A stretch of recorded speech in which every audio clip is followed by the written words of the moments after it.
உண்மையிலே Royal Enfield company தமிழ்நாட்டை விட்டு போயிடுச்சுங்களா? தாவேக அரசு அமைஞ்ச பிறகு தான் இந்த ராயல் என்ஃபீல்டு கம்பெனி தமிழ்நாட்டை விட்டு ஆந்திர பிரதேசத்துக்கு போயிடுச்சா? உண்மை என்னன்னு பார்ப்போமா? ராயல் என்ஃபீல்டு கம்பெனி 1955லேருந்து தமிழ்நாட்டில் இயங்கிக்கிட்டு இருக்கக்கூடிய ஒரு மேனுஃபேக்சரிங் யூனிட். இது வந்து பார்த்தீங்கன்னாக்கா, தமிழ்நாட்டில் 3 இடத்துல சக்ஸஸ்ஃபுல்லாக ரன் பண்ணிக்கிட்டு வராங்க. ஒன்று சென்னை, காஞ்சிபுரம் அண்ட் ஒசூர். இந்த சுற்றுப்பகுதியில அவங்க பண்ணிக்கிட்டு வராங்க. இந்த இடங்கள்ல 2019ல் அவங்க உற்பத்தி பண்ணப்பட்ட அந்த ராயல் என்ஃபீல்டோட பைக்கோட எண்ணிக்கை பார்த்தீங்கன்னா 20,000த்துல இருந்துச்சு. இப்போ 2025ல் வந்து பார்த்தீங்கன்னா 1,00,000 அதை இன்க்ரீஸ் பண்ணியிருக்காங்க.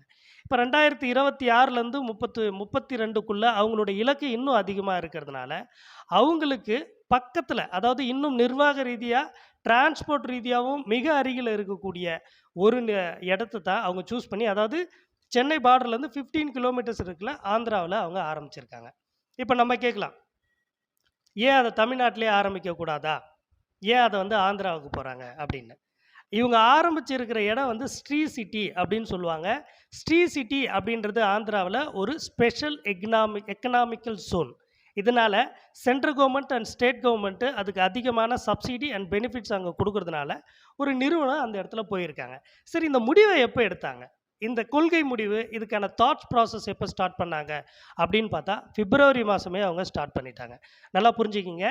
தேர்தலுக்கு முன்னதாகவே, தேர்தல் தேதி அறிவிப்பதற்கு முன்னதாகவே பிப்ரவரி மாதமே ஆந்திர பிரதேச அரசாங்கத்துக்கிட்டையும் சென்ட்ரல் கவர்மெண்ட்டுக்கிட்டையும் பேசி அதுக்கான இடத்தெல்லாம் பார்த்து அதுக்கான ப்ராசஸ் எல்லாமே ஸ்டார்ட் பண்ணிட்டாங்க.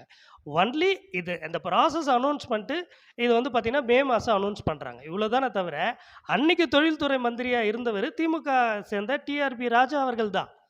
இன்றைக்கி என்ன சொல்கிறாங்கன்னா, தாவேகா வந்த உடனே இந்த முதலீடெல்லாம் அங்கே போயிடுச்சுன்னு சொல்லிட்டு ஒரு பச்சையான அவதூறை திமுக வந்து இதை பரப்பிக்கிட்டு இருக்காங்க.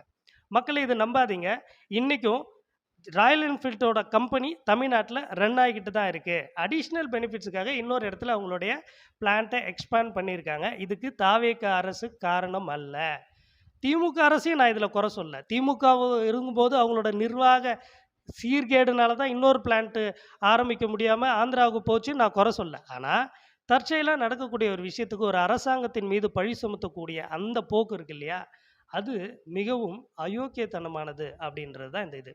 அது மட்டும் இல்லாமல், இன்னைக்கு புதுசாக பொறுப்பேற்றிருக்கக்கூடிய தொழில்துறை மந்திரி, தொழில்துறை அமைச்சர் வந்து பார்த்தீங்கன்னா கீர்த்தனா மேடம், அவங்கள பார்த்தீங்கன்னா கேவலமாக ரீல்ஸ் போட்டாங்கன்னு சொல்லிட்டு ட்ரோல் பண்ணிக்கிட்டு இருக்காங்க. ஒரு தொழிலை இங்கே ஆரம்பிக்கிறதுக்கு இருக்கக்கூடிய பிரச்சனை என்னென்ன இருக்குது